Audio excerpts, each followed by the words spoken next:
We all benefit from being alert, and it is best to have your eyes opened. What do you see? Gauguin left us this legacy. What's he telling us?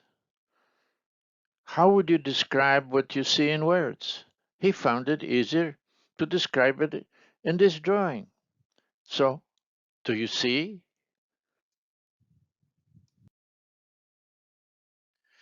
Another painter over 500 years ago sent us a message. He painted two faces on one painting. He could not write in words, but he sent us the message in images. What is the signal that he is sending?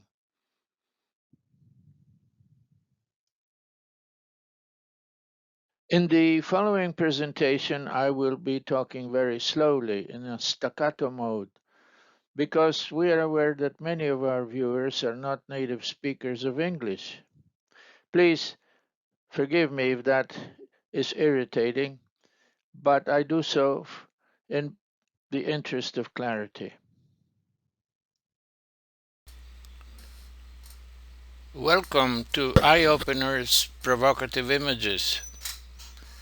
This posting emphasizes the importance of facies, that is, faces that talk to you. It is known that observers with experienced eyes, such as artists, can see far more signals in objects or individuals than ordinary persons. Here the example is a portrait by Gauguin, who, although he did not know medical notions at the time and could not knit or synthesize the signs he was observing into signals, that is, an interpretation through knowledge, he did nonetheless portray correctly a face as a facies that today's experts will often associate with Down syndrome. This is an illustration that, in quote, to see, close quotes, one has to combine the ability to notice with the cerebral capacity to metamorphose a sign into a meaningful signal. In this presentation, we emphasize the role of fine arts and the ability of artists to express their visual acuity, an ability to emphasize signs that they consider of particular importance. In this instance, an artist of which we know very little portrays one among many individuals as distinct. He does so by illustrating his face as being different, thus being stigmatic. Granted that at the time nobody could define the nature of this facies. It was only during the past century that it became clear that children with trisomy 21 had a characteristic facies. So we will continue to show you examples in this manner. Here we show a second individual by the same artist in the same painting.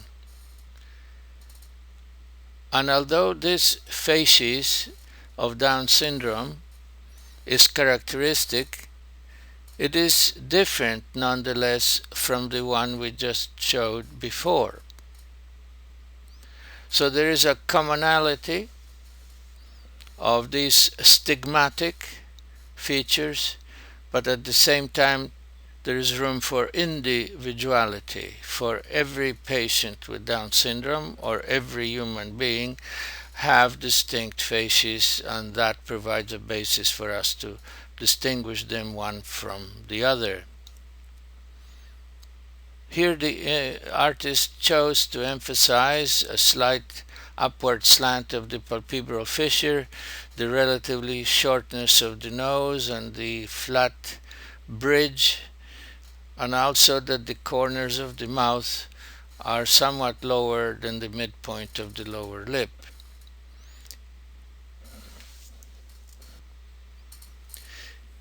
In this depiction, Joseph Workany chose to emphasize the apparent larger distance between the eyes, which in medical terminology is called ocular hypertelorism, the relatively smallness of the ears, and the protrusion of the tongue.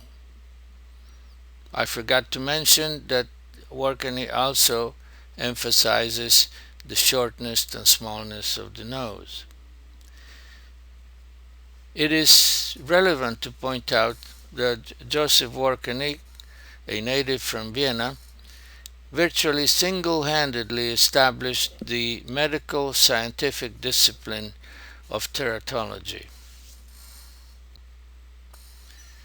And in this final depiction is a facies of a Down syndrome infant. It was drawn by a handicapped young lady who held a pencil in her mouth and placed these dots on a blank sheet of paper to emphasize the bilateral epicanthic folds and slight upward slant of the palpebral fissure that called her attention. She also shows that the nose of the bridge is flat and the tip of the nose is short and slightly upturned.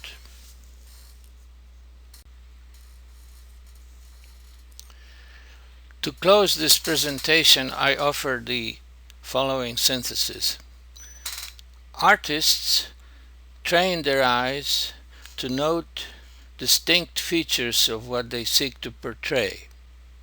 Otherwise, all paintings would be like photographs.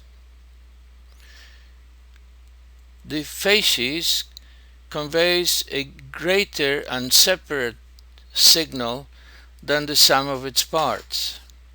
In itself, the facies can be indicative of a cause, a process, or a diagnosis, a concept that includes prognosis and preventive medicine. Viewers can find representations of facies in multiple eye-opener postings and in a short tutorial about it. We rely on Down syndrome as a prototype for the notion of facies and for the notion of dysmorphology.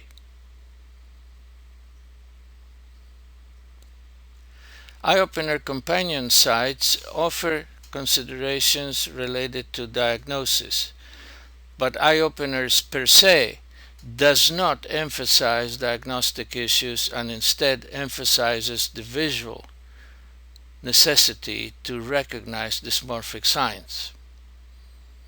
Note that aspects of medical terminology are emphasized in these presentations by words in italics. You may find roots and meanings of medical terms in Pandora Word Box.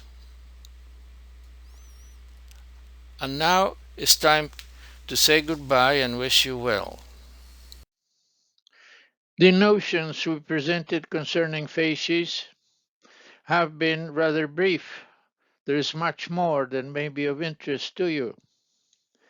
Please note that these are links to various styles of presentation, like the roots of the notion facies, an illumination of a cluster of related terms that may not come to mind unless they are illuminated this way. An overview of multiple perspectives related to facies. A gallery of images, in this case a prototype.